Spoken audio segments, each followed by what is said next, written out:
Hey, changing gears, what do you think of Obama having the beer sit down? We're going to all be talking about this tonight on TV.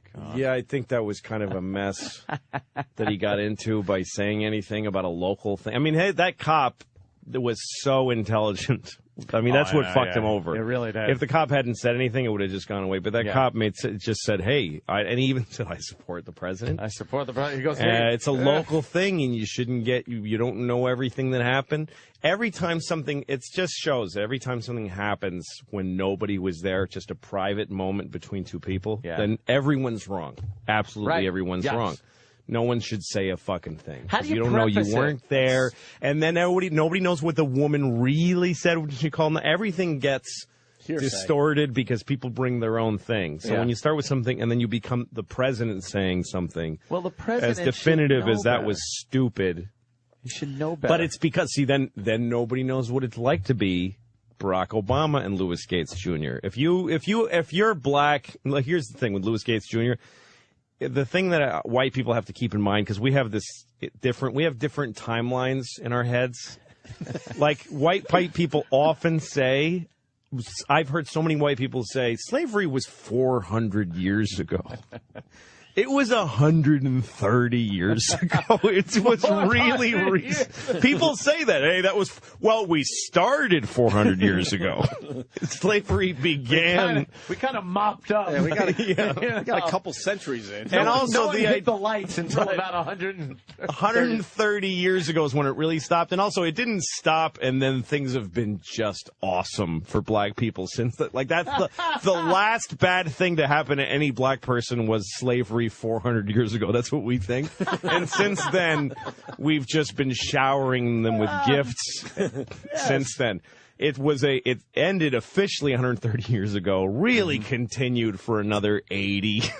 And then, give or take. The thing to remember is that if a black guy or a black woman has little gray hair at the temples, they lived in an America where they were legally barred from using certain fucking bathrooms, where the country didn't let them use the fucking bathroom.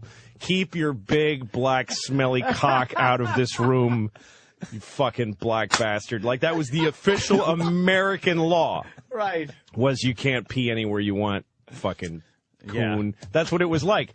And so you take that. So anybody that age remembers that and has had to live and go, okay, thank you for now letting me do what I should have always been able to do.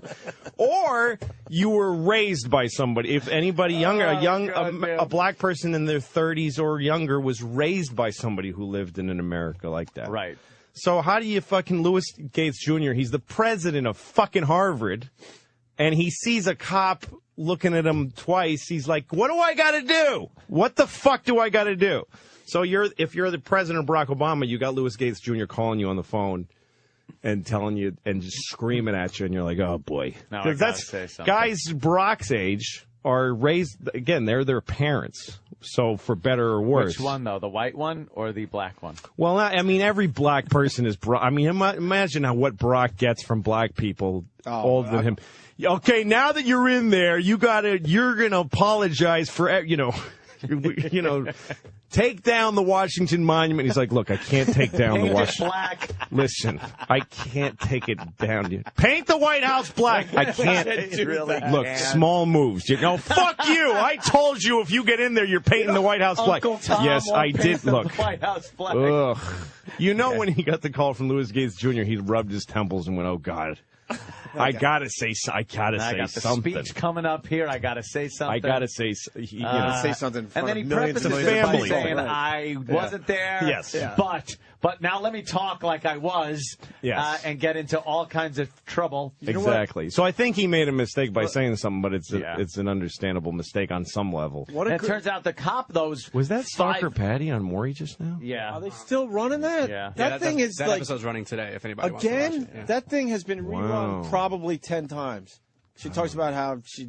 God bless her. I All right, love- anyway, back to the president. But what a great angle that I haven't heard from anyone yet about Obama and the shit he has to hear from people. What he hears from older that black we generation. never get to hear. No, we have no idea But what kind of you gotta pressure he has. imagine those phone calls are pretty fucking brutal. Like, you got to say something. yeah, you got to do this for all of us. Yeah. I can't. No, and part of having a black president now, it is a major difference, is that you're going to hear a perspective you're not used to hearing. That's all. And it's not always going to be right. It's going to be flawed from a black perspective. But it's just we have never. We've never been. It's never been in that situation. Here's the only problem. I can wrap it up with people believe I am. People believe I'm just a horrific racist. I don't think you are. Thank you, Lou. Yeah. I'm not that I think you're a horrific. delightful racist. I'm very good. Now, here's the thing. I cannot stand the disproportionate amount of crime and violence in the black community amongst young black men. Mm-hmm. The disproportionate amount of violence, sheer, brutal fucking violence. And I'm not even talking just against, white folk. Black on black is amazing. It is amazing the willingness and quickness at which they will kill each other over nothing. And that, to me, it's too separate. I can't relate to it. I don't know other people that can relate to it. Did you ever live in like a black neighborhood? Yes, I lived in Central Islip. I lived on Hawthorne Avenue, if you know where that is. But were you in like a white enclave, Nope. or were you in a black neighborhood? Nope. I was in a black neighborhood with a few white kids that were petrified for their lives on a daily basis going to school. There was this kid, Keith Green, his name was, and he'd come up to me and go, "Give me 50 cent. Give me 50 cent every day." And I'd have to give him 50 cent. or it was like, wham, you're getting whacked. You have to give him 50 cent. And I was it had to be 50. It literally wasn't 50. What? It was 50. Yeah, and then Danny puts a picture of 50 up. It's funny there's a 50. There's got to be a 50 cent piece at some point. 50 cent, give me 50 cent. And he'd look down at me like give me 50 cent. Like and I'd be petrified. Sure. I was so scared. That's all he wanted was 50 cents. Just 50 You're cent. like, I got $1. He's like, no, 50. though, dude. So 50 cent was with inflation. That's it was probably huge. $10. That was everything. That was lunch. That was hanging out, candy after school. I remember everything. 50 cents. All that 50 cent was huge. All that for 50 cents back in the day. God damn. Opie, back in the day. But I don't like the excuse of Coke and a Snickers. that whole 50 cent, thing. Like the whole. All right, you're brought up in a black neighborhood. It's impoverished. It's this. It's that. Well, I don't think it's that simple. I think. Well, I mean, I lived in Roxbury for a while in Massachusetts. Yes, another pleasant area. Very nice. On in the Parker Street project. I lived on Parker Street, next door to the Parker Street projects. Wow.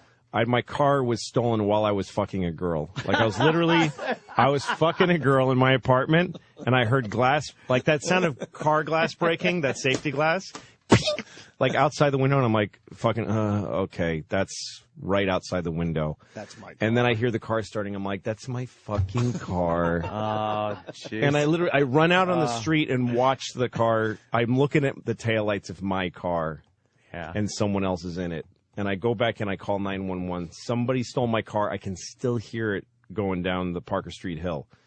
And the guy goes, "You got to come in and fill out a report." And I go, "Well, fucking send somebody here." Right. He goes, "No, you have to come down to the precinct and fill out paperwork." And it's because I lived on the Parker Street projects, cops would not come there. They wouldn't come there. When I grew up in Newton, Massachusetts, there's fucking cops circling our house like the president is having dinner there. Wonderful. Constant police surveillance. Isn't that great? Of rich neighborhoods. No, and Parker Street, my neighbors were lovely people who lived behind bars. It's like Ross Perot said in one of the debates. These people they put themselves in prison in order to protect themselves because cops won't go to these places and the city won't fucking clean the streets. Why? Because they don't give a shit about those people. Yeah, because it's not so much that they don't give a shit about those people. They fuck themselves by going in those neighborhoods. Cops put their lives and their careers. It's not the specific police. It's what resources are allocated to what places. And rich neighborhoods get more resources allocated to them than poor neighborhoods, and because that's where the tax bases are. The tax is also paying for that protection. It's really poor on poor violence, and black people have a poor look to them because a lot of them are poor and they have been historically. So it is a cycle, I think, though. I think it's a cycle. So there's nobody that can. If you neglect a neighborhood, everybody will. People rob and kill their neighbors. That's what people do. Yeah. They don't go to other areas. Oh no, I realize very rarely it does happen, but yeah. But I'm saying yes. That's why I was saying black on black crime is amazing. You ever watch First 48, where they got to take the first 48 hours of a murder and investigate it, and in the end, I love those shows. It is always on this show. Not only like cops, where you get to see some white trailers park trash, beating each other's senseless. This is all black guys killing other black guys. Right. The victim's black. The witnesses are black. The perp is black. Why do you care about black on black crime, though? I'm saying that is what makes this divide. Like I've been fucking poor. I lived in my car. I've been impoverished for many years. I wasn't able to afford food. I dug change out of like couch cushions. I lived on friends' couches until they. Your friend's couch and you dig the change out? Yeah, I dig the change out to try to buy like Hydrox cookies. I couldn't even get Oreos. Wow. Yeah, just to that. So I've been like in that situation, but I understand I'm not black. I have lived the whole legacy of that. But I don't think it's just. I just don't think it's that simple. But I have no idea of that lifestyle where life is so fucking worthless, and violence is so prevalent, where the want for violence. Like, if I got in a fight with somebody and I punched them and they fell down, I would not then stomp their head until they're dead or in a coma in the hospital or some shit like that. But that seems to be what's going on. Well, can I just make a distinction, though? Please. As far as where this conversation came from. Yeah. Louis Gates Jr. being arrested and getting cranky about it. Oh, right. and that coming from his personal history being a painful one in America, understandably, and rising above it, by the way, and he didn't respond to it by being a black on black violentor. No, he responded to it by elevating himself and running the greatest Black Studies the greatest program, by the way. Which, by the way, is revisionist history a lot of times, and it's he's the president of Harvard. Ingrained, distrust of white people, if not a genuine dislike of white people. Well, sure, again, that 50 Cent really, that really did. Yeah. See, and by the way, this is interesting because then here's this other one: is you're definitely colored, so to speak, by the fellow who asked you for 50 Cent. That was a fear that was put into you that you'll never forget. And I respect and understand that. Yeah. That's going to mean that you're going to see all these stories differently. When you see Barack Obama saying they acted stupidly, it just is a beeline in a synopsis firing path in your brain that goes right to that guy asking you for 50 Cent anytime, and that's deeply ingrained in you, and that's understandable. But 50 Cent was the last time I ever saw when Louis Gates Jr. sees a cop with his hand on the butt of the gun, saying, "Sir, I need you to step away from your own fucking house." He just remembers. He remembers whites only fucking signs and all that stuff, and it drives him crazy. And so that's just everybody brings their own thing to it. I personally think that America's working remarkably well considering all that. It's considering all the wreckage of the history. It actually works pretty well. The fact that, look, people in fucking Iowa voted for Barack Obama. That means, whether or not he ends up being a great president, I think we're coming out on top of this shit. But it's complicated. It's a messy family. I disagree. My father came and stayed with me for a week. Well, 2 days. It felt like a week. It was 2 days. And my dad, I have such a fucked up history with my dad. But I got through it. I got through these 2 days. I was like, hey, you know what? We made it. We can do this. Like, he's 72 now. I don't know how long he's got left. I'm not sure, how he's making it. He's had a tough life. Yeah. And so I got through the 2 days, but there were moments during those 2 days where he just said little things that I almost fucking hit him in the face. I almost had to call 911 and go, hi, listen, I just killed my dad and I need someone to come over take here. care of my kids for me, please. You know, I like his take on that whole. No, but I like it. It's and I'm not it's saying different. that here's the thing. I say it's understandable that certain older black people have an edge on them because of history. And then you take it to that it's an excuse for violence and murder. Well, but it's not. But I'm not thinking of that, and I do. But and again, it's just really fascinating that's your perspective because of what's going on with you in your life. It's not just my perspective on that. That's kind of simplistic because I gave you one example of something that happened, and then it's the only one that matters. But it isn't the only one. It's your first moment with a black man. If that was the only knowledge I'd had of that, it would have been a forgotten memory. But it's reinforced constantly by just this unbelievably like when you outlandish unbalance in violent crime. And although who's perpetrating it. All of it has been informed by the first experience you had. And I'm not saying this is a flaw. This is how everybody is. So I'm watching a black man pummeling an old white woman for her money on a video surveillance camera, and it's because of 50 Cent that I look at that. I should look at him like a gentleman? No, and then what does 50 Cent have to do with the way I interpret that? You started a collection that began with 50 Cent. But I'm not collecting. I'm being given this. Right. People are throwing this at me as I see from surveillance videos. You're being thrown a lot. You're being thrown. By the way, Louis Gates Jr., I think from what I know, and I was there. I'm just going to keep adding to the mess. You were there. I'm just going to keep adding to the fucking mess. I was there. I am Louis Gates Jr. I knew it. And when I saw that cop, he acted wrongly. No matter what. Look, I got pulled over by a cop recently, and I was with my kids. This cop was a dick. Okay. And he was a young man. That's the thing. That's the other thing that's like everything in your life adds to what's happening in your moment. The cop in this story was a young man. When you get older and you get pulled over by a 22-year-old who likes having a gun, it just bothers you. It just bothers you as a person. See, it shouldn't. No, it shouldn't. No, it shouldn't. Is absolutely right. It bothers all of us, though. When I got pulled over by this cop recently, I had my kids in the car, and he doesn't. I know he doesn't have kids, and I don't think there's certain people where they have a kid radar, like they just have a sense of there's kids here. Yeah. That changes how you act, and some people are like, no, they don't. And then later they'll have kids and look back and go, oh, geez, She have identification on her? Yeah, exactly. He comes up to my fucking car. Two cops. I passed a guy. A guy was drifting into the left turn lane close to an intersection. You don't have to make it sound good for me, Louis. So I assume that he's going to make a left, so I move to the right of him, pass him on the right, and then he changes his mind and goes into a gas station. Oh, shit. On the right. Mm-hmm. So I get pulled over by two state troopers, like they needed two fucking cars.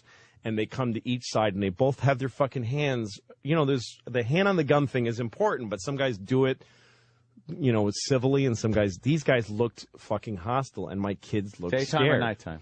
Daytime. Okay. Middle of the day. Fucking 9 in the morning. Could they see you? Yeah, I'm very white. I'm driving an Infinity, and it doesn't have spinning rims. There's no loud music. Kids are scared. I'm a balding white man. Yeah. Excuse me. And my kids are like, but Daddy, you're white. So the cop comes over and he goes, you know what you did. And I go, well, I'm not sure, honestly. You passed somebody on the right. And I go, oh, well, I thought he was going, like he did that. He had his blinker on. And I go, you know what, sir? I didn't see the blinker, but I assume you're probably right. I probably just had exercised some bad judgment. Like, I'm just trying to get to the fucking ticket. Right, get to the point. What's with that inspection sticker? How come the hole isn't punched? I don't know. I went to a gas station and got yeah, you're supposed to have the hole punched. I go, was I supposed to punch it in my actual... He goes, he reaches in and rips he goes, this is coming with me, and rips my inspection sticker off. Are you shitting me? Which is putting me now in, like, I got to drive around without a sticker till I get one. That guy's a fucking asshole. He's being an asshole. Right. But I still recognize that my role is respect the law, get the paperwork from him. Yes, sir. Get the paperwork. And it looks like you got a headlight out, boy. Yeah, exactly. Well, I guess I shouldn't have had that headlight out, officer. I'm collecting information. I'm getting my paperwork. I'm going to go to court and I'm going to fight it, and I won't pay for these tickets. Yeah, absolutely. But I'm driving around. Meanwhile, I got to worry about getting pulled over all the time because nobody has inspection stations upstate because the economy is shit. Yeah. And you go to a gas station and go, we don't do inspections anymore. Ripped it off. What a Didn't prick. wait for me to explain anything to him or whatever. Just fucking. Well, that's just a cock. But still, my role is to act respectful to police, and I'm sure that. So I think that Louis Gates acted. It's wrong to just start yelling. You just don't get to do that. Even if you are in your own house, even if you're being arrested for doing nothing, even if you're being totally. No, he was right. It's not fair. But no, but. But I understand it. That's all. I understand. I empathize with. He was being extremely belligerent to an officer who was, from what they say, and from certain radio transmissions, that was being as polite as possible to this gentleman, answering a call to a burglary in progress. He gets there, and then he's accused of being a racist, and then the professor starts talking about his mama. And shit like that. Yeah, but here's the other thing, too, though. It's like there's so many parts of this that are like part of the. This is such a. I think these kinds of things are always good. I think this is a positive thing because it's a conversation the whole country has. And talking about this kind of thing. See, this is what I was pure going to say. Positive. I think it's all good. I was going to say this before. I don't think it is because I think it shows just how close to the surface all this shit is bubbling. Of course, and how it it's is. just this fine veneer of spackle. Yeah, but talking is better than. But it can't hurt to talk about it. Talking is better than bubbling, and I think that it's important for people to know what it's like to be a guy like Louis Gates and what it's like to be like this cop and go into the morass of racism every time you answer any kind of a call. Must be very frustrating. But I always also think about Americans, fucking entitled, rich, white, gun-owning Americans who just this castle... fucking house is your yes. What you're explaining. Wow, you are completely describing your my house life. is your castle. That's right. Anyone walks in, steps on the lawn, you can shoot them in the fucking mouth. Exactly. Kablamo! So in that context, a guy coming into your house and saying anything untoward, you're like, "Fuck you, you fucking racist, fucking faggot cop." Fuck your mother in the ass, you little faggot racist. Get off my fucking property. I'm the president of Harvard, you fucking little Irish South Boston prick. Go shove it in your mother's cunt. I don't care if you fucking brought that basketball player back to life. Fuck you. I'm fucking Louis Gates. I'm calling Barack right now. He's on my fucking speed dial, you motherfucker. I get it. I get that. Yeah? I think if you were black, that's what you would say to a cop if he came on your property. Or you'd just shoot him. No, I would be very cordial. I would be the pull myself up by my bootstraps kind of a guy. And, that's what he was. He's like, I pulled myself up by my bootstraps, and I still get fucking arrested for having a jammed door. It's from Louis Gates Jr.'s point of view. It's a complete outrage. I get it. Whoa. What's up? What are you doing? I don't know. I think I'm being chastised. I don't know who it is. Who's that? I don't know. I don't know. I'm being chastised. Wait, is that Snoop? That's Snoop. I don't know. What's up? Wire. What's up? I don't know what's going on. Yeah, it is. Snoop, what's up? I know Snoop Yeah, from The Wire. from The Wire. Is that kid in The Wire, really? It might be a girl. Yeah. Big fan, man. Snoop. Louis C.K. How are you? What's up? Holy How's it going? I don't know your real name. I know you're Snoop. Snoop, how you feeling? Sit down. And it was scared. You were. I thought you were doing gang signs or something. You got all scared. What's up? Oh, yeah. Can you hear us? Because we're having a race conversation. So it's just funny that we walked over there. We're talking about Barack fucking Gates, Louis Gates Jr. I was trying to describe to him what Louis Gates Jr. felt like. And of course, Louis is the guy to describe. Look at me, I know. What an older I know, I've been through it. Like when the cops come to his house. I've walked the Louis Gates Jr. walk. I know just what it's like. No, I don't know. Wow. Your hair looks good, by the way. Thanks, buddy. I say that thanks. because in The Wire, how's my hair look? Yeah. Played one of the greatest characters ever on The Wire, Yeah, Snoop. man. Holy shit, you were a scary motherfucker on that show. Holy shit. It Jimmy's was gonna. TV. It was I the understand. scripts, man. I had to do what I was paid for, man. You know. Jimmy's gonna be so bummed he's not Jimmy's here gonna today. be so pissed. Good. It's like his What's up, favorite show, Jimmy? right? Yeah, absolutely. God damn, what Jimmy's are you filming doing, a man? movie in Boston, but he'll be back tomorrow. What? Music. I just had an interview over there. Music, television, reality show ready to come up. You know. Which one? What are you doing? Just trying to help kids get on the right track, you know, just like T.I. Road to Redemption, you know, I'm gonna switch it up in my own flavor. So going all over the world, just helping kids, you know, Wow. out the ghetto. Go ahead. What's See, your, that's where you good. from, man? What's that accent? Where you Huh? from? Baltimore. Wow, man. Yeah. It's different than Sal. Yeah. My stepfather's accent. No, Baltimore He is the sounds South. Like this. Baltimore is the Sounds South. like It's the start of the South. Yeah, it's just where it starts. Yeah. Sal sure don't sound like that. No. And you were discovered on the streets, right? Yeah, in a nightclub, Michael K. Williams played the character Omar. Sure. And Yeah. Fucking he Omar. told me come on through. I came on through, and here I am. Making a long story short. Just you know? like that. His whole Yeah. life changed because Yeah. Omar was in the same Yeah, place. that was God though, man. Sure enough. Yeah? Yeah, I think so. I was on the road to.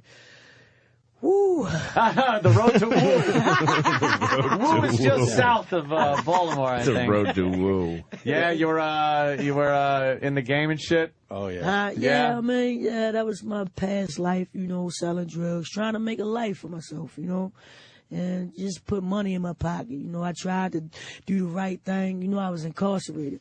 Tried to do the right thing when How I many came years? home. 6.5 years. Holy. So you went to jail and then you tried to change when you came home, you're Yeah, saying? and they just downplayed me, man. You know what I mean? It was just crazy. They just fired me. All They three what did you? jobs. They fired me. Or fired you? Yeah. I had 3 jobs. They fired me. I said, man, fuck this, man. I'm going on the block. And I'm going to get it in, man. And you went back to crime? Hustling. Yeah. God, How old were you damn, then? man. How old were you then? Well, when I came home, Yeah, when you came home, how old were you? 21.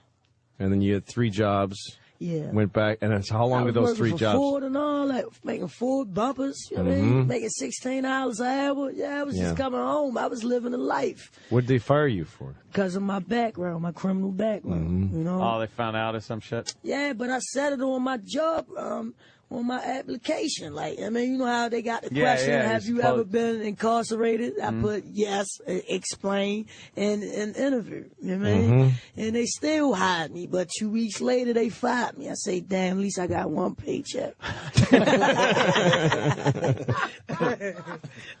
What were the other? You worked for Ford. What were the other 2 jobs? The book company and stacking boxes. God damn, man. Yeah.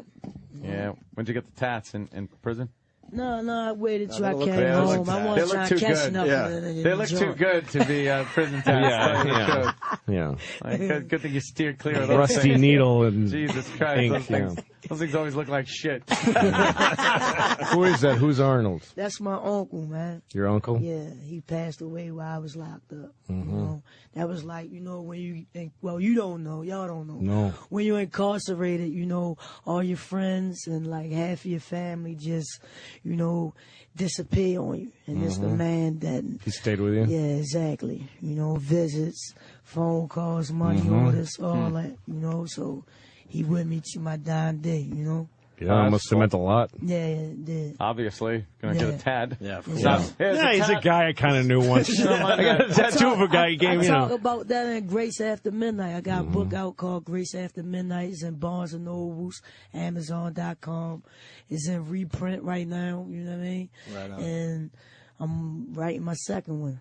And some kid is stacking that book in a box somewhere in Baltimore, where he used to work. God damn, we don't even have any time left right Man, now. I just We had ran me out of back, time. man. I just We'd ran love to in have to you say back. hello, Dude. man. Snoop, I Jimmy, done sat down, you man. got to come back when Jimmy's here. Yeah, Yeah. Jimmy will shit his pants. Oh, my God. Well, Loves the wire, I'm gonna loves put on Snoop. all black and run down on him, man. All right, I'll see y'all later, man. Thanks for Thanks, having me. All right, Snoop. Okay, man. very cool. See ya. I got you. Oh, Oh, man. my I God. signed this yesterday for Jim, man. Oh, you already Get signed it? one for Jimmy? Yeah. Now I'm signing it again for Sign it they had again. it out Yeah, there. you never know. Because I with did Jimmy. K. Slay last Jimmy night. be like, I'll take 2. Ah, winking, blinking. What a psychopath he is. That's cool, man. I'm like, what the fuck? Well, you got scared because I'm like, God damn. she was giving you all sorts of signs outside the window. What's up, man? I'll be there. See y'all later. See you, All man. right, Nice so meeting you. take it easy. There's a good show, you guys, today. Yeah. Louis, you fucking, I love listening shit to going Louis on? C.K. Oh. He's got a way of looking at Oh, things. yeah. Did I say he? Who said he? Who said All of us No, said I didn't he. say he. Was I That's the a only he. one? What? I know it's not a he. The whole time. That's a man and dude. But I didn't mean like man or dude. That's a man. No, I wasn't that's gonna a say she. miss. I knew that No, too, that but I was- think I that's- might have slipped too. That's a girl. Okay. She was nice. She was a nice girl. Yeah. I think She was a nice guy. officially, Girl. who Yeah. said he instead of she? I think I got did. one out. Huh? Louis did. Louis did too. What did I say? You said he. To him? Yeah. To her? To that? God damn. No, I was just saying. That- dude. wait, but how did I You say said he? dude. Louis said he. What, But how did- and wait, I was what- right there too. Oh. You said he. That's why at the end I said well, she was giving gang signs to Anthony. shit. Holy shit, we are assholes. Wait, so she got out of jail at 21? 21 had three Wait, jobs. but before that, she was in for 6.5 years, so she went in at 14, young, 14 and a half? young. Damn. What'd she do? Well, from what I was told, She was convicted of attempted murder Holy shit. Just at 14. It's just attempted. I can't believe Anthony called her a him. I did not. I was just saying, yeah, man. All right, yeah, hey, dude. Wow. I call girls, dude. yeah, just like that intern when she was leaving, right? I'll see No. you later, dude. No. Later, Okay. man. I didn't. You're right, Danny. Strange. Yeah. That was. That was funny timing. That whole It was just certainly very was after interesting. the whole conversation. Let's we meet had. a black on black violent. Let's meet one now. Let's be one. of questionable You know. sexuality. You ever ask anybody for 50 cents, 50 in, cents? in a not so nice way? Probably. Probably. Probably did. Will. Attempted Perhaps murder. more than that. Interesting. Attempted murder, right murder. there. No, this is Louis. why. This is Right why, there. Vietnam vets that were in prison meet their torturers, and everybody cries. And Yeah. Yeah. That's why. Forgives. I didn't know you had a. Oh, now I I get it. see. Your mom wasn't nice to you. Well, Three it's fine jobs then. and you were fired. You tried to go straight, and that's why you're slinging a rock back on the street again. And then her All right. manager at Ford would be like, "That's not what fucking happened." Fuck her. Let me tell you. I gave her a shot. Why do you think I hired her? The fuck. We never lost so many bumpers in a week in my life. Fucking bumpers over each shoulder. Yeah, God knows. You want to buy a bumper? Yeah. I'll sell you a bumper. She'll come back.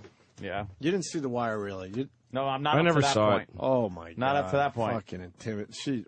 Wow. Barely acting, though, because they got her right off the streets of Baltimore. Yeah. That's the thing. It's like every time when you boil the crazy, fucked up America down to the individual, it just changes how you look at it. You know what I mean? Yeah. Every person has their different weird story. It's just never, Yeah, it it's really never is. simple.